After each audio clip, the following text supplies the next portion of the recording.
네, 평안한 하루가 되시기 바라겠습니다. 오늘 말씀은 야고보서 1장 2절에서 4절 말씀입니다.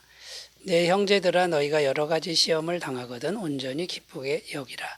이는 너희 믿음의 시련이 인내를 만들어내는 줄 너희가 알미라. 인내를 온전히 이루라. 이는 너희를 온전하고 구비하여 조금도 부족함이 없게 하려 함이라. 아멘. 오늘 말씀 2절을 다시 읽어보면요. 내 형제들아 너희가 여러 가지 시험을 당하거든 온전히 기쁘게 여기라. 이렇게 말씀하는데 여기 보면 시험 당할 때 온전히 기쁘게 여기라 이렇게 말씀하는데 얼핏 들으면 너무 몰지각한 말씀처럼 들린다는 것입니다. 시험이라고 하는 것은 시련인데 시련을 받을 때 어떻게 기쁘게 여기라는 것이냐 이런 의문이 듭니다. 이 말씀의 의미는 무조건 기뻐하라라는 의미가 아니라 당장은 힘들 수 있으나 하나님의 깊은 뜻, 시련을 통한 하나님의 깊은 뜻을 생각하면 기뻐할 수 있다라는 그런 말씀이 되겠습니다. 그 하나님의 깊은 뜻이라고 하는 것은 4절에 나오는데 인내를 온전히 이루라. 이는 너희를 온전하고 구비하여 조금도 부족함이 없게 하려 함이라. 온전하고 구비하여 조금도 부족함이 없게 하려는 깊은 뜻이 있다라고 말씀하고 있습니다. 그래서 오늘은 시험을 당할 때 구원받은 성도는 그 시험을 어떤 시각으로 바라보아야 하는가 이런 주제를 가지고 함께 말씀의 은혜를 나누겠습니다. 자, 시험을 어떤 시각으로 바라봐야 하는가? 첫 번째는요. 시험이라고 하는 것은 내가 가진 믿음이 참 믿음인지 거짓 믿음인지를 검증하는 도구다. 이렇게 봐야 된다라는 거죠. 3절입니다. 이는 너희 믿음의 시련이 인내를 만들어내는 줄 너희가 알미라. 여기 믿음의 시련 이런 단어가 나오는데요. 성도에게 시련이라고 하는 건요. 믿음의 시련이다라는 의미입니다. 그러니까 그 시련을 주시는 이유는 믿음을 위한 건데 그 1차적인 의미가 뭐냐면 내가 가진 믿음이 참 믿음인지 아닌지를 이제 검증하는 그런 도구다 이런 의미가 되는 겁니다. 그래서 믿음의 시련이 인내를 만들어낸다 이렇게 되어 있는데 인내가 있으면 그 믿음은 참 믿음인 것이고 인내가 없이 도망가 버리면 이건 거짓 믿음이다. 이런 말씀이 되겠습니다. 요한복음 13장 1절 2절 6월절 전에 예수께서 자기가 세상을 떠나 아버지께로 돌아가실 때가 이런 줄 아시고 세상에 있는 자기 사람들을 사랑하시되 끝까지 사랑하시니라. 마귀가 벌써 시몬의 아들 가룟 유다의 마음에 예수를 팔려는 생각을 넣었더라. 자, 이 말씀에 보면 예수님이 제자들을 사랑하시는데 끝까지 사랑하셨다 이렇게 표현합니다. 십자가의 길을 가시면서도 예수님의 사랑은 변함이 없었다는 거고요. 또 가룟 유다가 예수님을 팔 생각을 갖고 있는 걸 예수님은 알고 계셨습니다. 그럼에도 불구하고 가룟 유다까지 끝까지 사랑하시는 이제 이런 마음을 이런 성품을 보여주고 있습니다. 그러니까 예수님만큼 참 믿음을 가진 분이 없다는 거죠. 십자가의 시련과 제자의 배신, 엄청난 시련인데도 끝까지 인내하시는 그런 모습이 있다라는 겁니다. 디모데후서 4장 6절 7절입니다. 전제와 같이 내가 벌써 부어지고 나의 떠날 시각이 가까웠도다. 나는 선한 싸움을 싸우고 나의 달려갈 길을 마치고 믿음을 지켰으니. 자, 이 말씀은 사도 바울의 고백입니다. 사도 바울처럼 고난 많이 받은 사람이 없습니다. 그런데 사도 바울이 고난을 당할 때도 인내를 했고요. 이제 순교할 날이 가까웠다고 고백하죠. 전제와 같이 내가 벌써 부어지고 나의 떠날 시각이 가까웠도다. 자, 죽음이 눈앞에 있는데도 여전히 인내하고 있는 사도 바울의 모습을 보여주고 있습니다. 그러니까 참 믿음이라는 것이죠. 고린도전서 3장 14절 15절 만일 누구든지 그 위에 세운 공적이 그대로 있으면 상을 받고 누구든지 그 공적이 불타면 해를 받으리니 그러나 자신은 구원을 받되 불 가운데서 받은 것 같으리라. 자, 이 불시험이라고 하는 시험이 이제 성도에게 오는데 가짜 믿음은 다 불타버립니다. 그러니까 진짜 믿음은 금이나 은 같은 귀한 믿음인데 불이 와도 그대로 남는 것이죠. 성도에게는 이런 불시험이 가끔 온다는 겁니다. 그래서 여지껏 내가 가졌던 믿음이 진짜였구나 아니면 가짜였구나 이런 것을 검증할 수 있게 된다라는 거죠. 그래서 성도는 이 시험을 당할 때에 하나님이 지금 나의 믿음을 참 믿음으로 인도하시는구나 이런 시각으로 보라는 겁니다. 그러니까 죽이려는 것이 아니라 믿음을 새롭게 하려는 하나님의 기쁜 뜻인 것을 받아들이라는 것이죠. 자, 이런 시각으로 우리들도 시험을 잘 대했으면 좋겠습니다. 자, 두 번째 주제로 가보겠습니다. 시험을 어떤 시각으로 바라봐야 하냐면요. 나의 모난 부분을 깨뜨리는 과정으로 봐야 한다라는 겁니다. 4절입니다. 인내를 온전히 이루라. 이는 너희를 온전하고 구비하여 조금도 부족함이 없게 하려 함이라. 여기 보면 인내를 온전히 이루라 이렇게 되어 있는데, 자, 인내를 온전히 이루라 이 말은 인내할 때까지 끝까지 인내하라 이런 뜻이죠. 언제까지 해야 됩니까?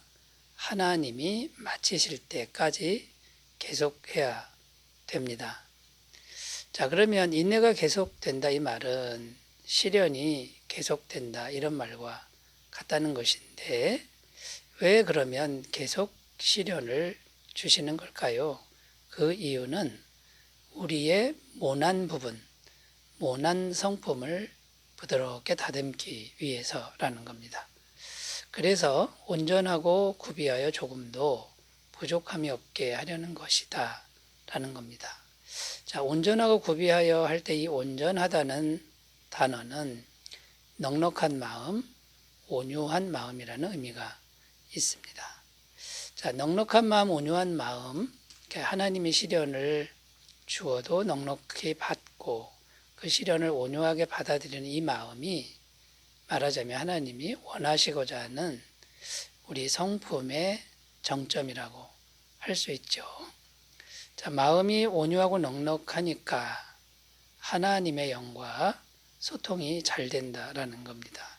자, 그렇게 되면 하나님의 은혜가 계속 임하는 심령이 된다라는 것입니다. 창세기 2장 7절 8절입니다. 여호와 하나님이 땅의 흙으로 사람을 지으시고 생기를 그 코에 불어넣으시니 사람이 생명이 되니라. 여호와 하나님이 동방의 에덴에 동산을 창설하시고 그 지으신 사람을 거기 두시니라. 최초의 인류 아담이 에덴 동산이라고 하는 부족함이 없는 환경에 살았는데요. 그 이유는 아담의 영혼이 온유하고 넉넉해서 하나님의 영이 충만했다라는 것입니다. 자, 그런데 우리가 이 세상을 살아가면서 날카롭고 뾰족한 이제 그런 성품들이 나도 모르게 길러져 있다라는 겁니다.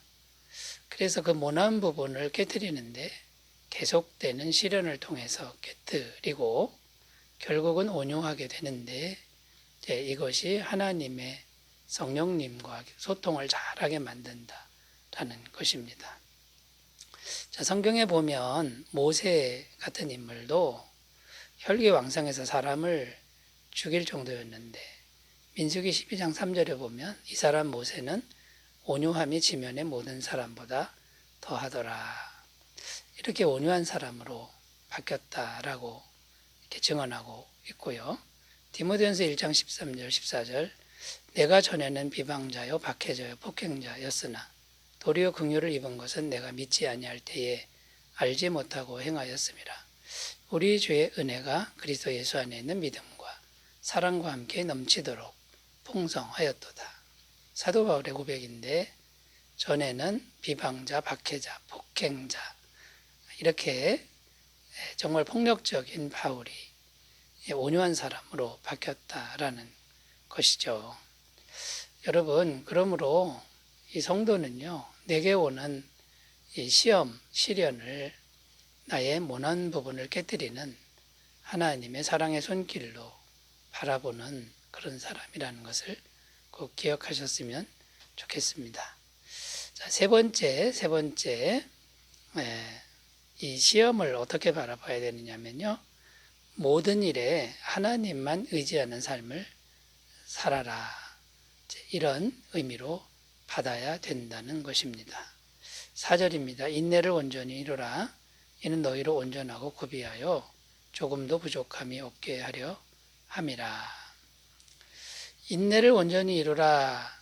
또 다른 의미는, 자, 인내를 할 때는 굉장히 힘들죠. 너무나 힘드니까 그 순간에 하나님을 의지하게 된다라는 겁니다. 그러니까 하나님의 뜻은 이제 두 번째 주제에서 살펴봤듯이 우리 모난 부분을 깨뜨리는 의도가 있고요.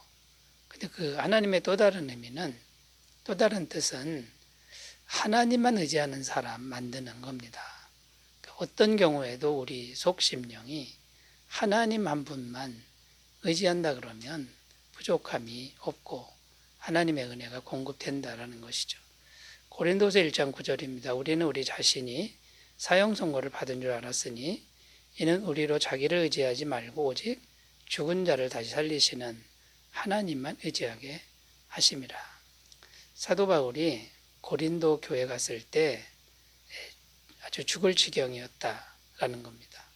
왜 이렇게 죽을 지경을 허락하셨느냐면 사람 의지하지 말고 자기를 의지하지 말고 오직 하나님만 의지하게 만드는 그런 과정이었다. 이렇게 고백하고 있는 겁니다. 자, 하나님만 의지하면 어떤 일이 생깁니까? 하나님이 모든 걸 책임지신다라는 것이죠. 시편 125편 1절 2절 여호와를 의지하는 자는 시온산이 흔들리지 아니하고 영원히 있음 같도다. 산들이 예루살렘을 도름과 같이 여호와께서 그의 백성을 지금부터 영원까지 두루시리로다. 하나님이 호의하고 보호하신다. 이런 의미고요. 빌립보서 4장 6절 7절 아무것도 염려하지 말고 다만 모든 일에 기도와 간구로 너희 구할 것을 감사함으로 하나님께 아뢰라. 그리하면 모든 지각에 뛰어난 하나님의 평강이 그리스도 예수 안에서 너희 마음과 생각을 지키시리라. 여러분, 그러니까 하나님만 의지하도록 계속해서 우리를 만들어 가시는 하나님의 그 초청에 우리가 적극적으로 반응해서 시련을 통해서 하나님만 의지하는 것을 잘 배우셨으면 좋겠습니다. 여러분, 우리에게 시험은 언제든 다가오는데 그때마다 참 믿음 이것을 길러나가시고 모난 부분을 깨뜨려 가시고 하나님만 의지하시기를 바라겠습니다. 기도합니다. 하나님 아버지, 우리가 시험과 시련을 바라볼 때 믿음으로 바라보게 하옵소서. 예수님의 이름으로 기도드립니다. 아멘. 좋은 하루 되시기 바라겠습니다. 감사합니다.